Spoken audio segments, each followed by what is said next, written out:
હવે આ જે બીજી સ્ટોરી છે જેનું નામ છે સાદિક જમાલ.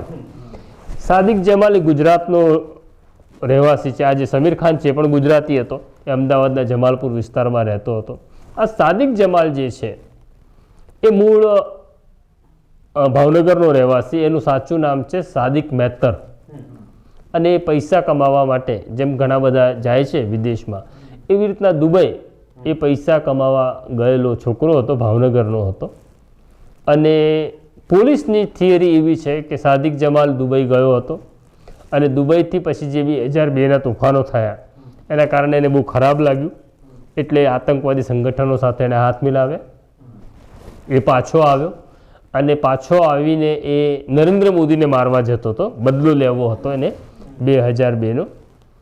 અને એમાં એનું મોત નીપજે છે નરોડા ગેલેક્સી સિનેમા પાસે, કે પોલીસ એને આતરવાનો પ્રયત્ન કરે છે ત્યારે એ પોલીસ ઉપર ફાયરિંગ કરે છે.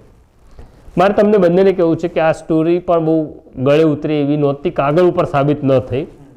કારણ કે પોલીસની જે થિયરી હતી કે આતંકી હતો, નરેન્દ્ર મોદીને મારવા આવ્યો હતો, પણ એના હાથમાં જે વેપન પોલીસે બતાડ્યું હતું કે જેનાથી એને પોલીસ ઉપર ગોળીબાર કર્યો હતો, એ જ્યારે ટ્રાયલ ઉપર ચાલવામાં આવ્યું ત્યારે ફોરેન્સિક રિપોર્ટ એવું કહેતો હતો કે વેપન એટલે હથિયાર અને એની અંદર રહેલો કાર્ટિસ એ અલગ અલગ બોરના છે, એટલે ફાયરિંગ ન થઈ શકે આ બંદૂકથી.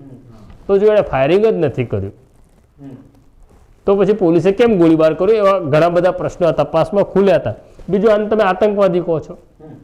આતંકવાદી શારીરિક માનસિક રીતે મજબૂત માણસ હોય છે, એના હાથમાં એક દેશી વેપન હોય અને બીજું કે એના પગમાં સ્લીપર હતી. તો ગરીબ આતંકવાદી હતો કે સ્લીપર પહેરેલો માણસ, અને એ પણ નરોડાથી ચાલતો ચાલતો નીકળે એટલે ચાલતો ચાલતો એ ગાંધીનગર જાય, સીએમ બંગલા સુધી પહોંચે. આ થિયરી પણ એમની નિષ્ફળ નીવડી હતી. ખેર, પછી આગળ કોર્ટમાં કાર્યવાહી થઈ ત્યારે કંઈ થયું નહીં.